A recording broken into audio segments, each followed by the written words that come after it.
How to delete your Buddy.ai account. Hi everyone, welcome back to Wake&Tech. If you are trying to permanently delete your Buddy.ai account, then this simple step-by-step guide will help you do it easily. First of all, launch open the Buddy.ai app on your device, and once you're inside the homepage signed into your account, go to the top left corner and tap on the gear button.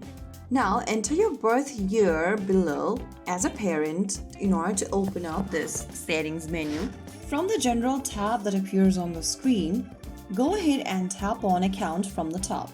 Now you'll see delete my account button at the very bottom of the screen. Tap on it and in the pop-up click on delete my account to confirm.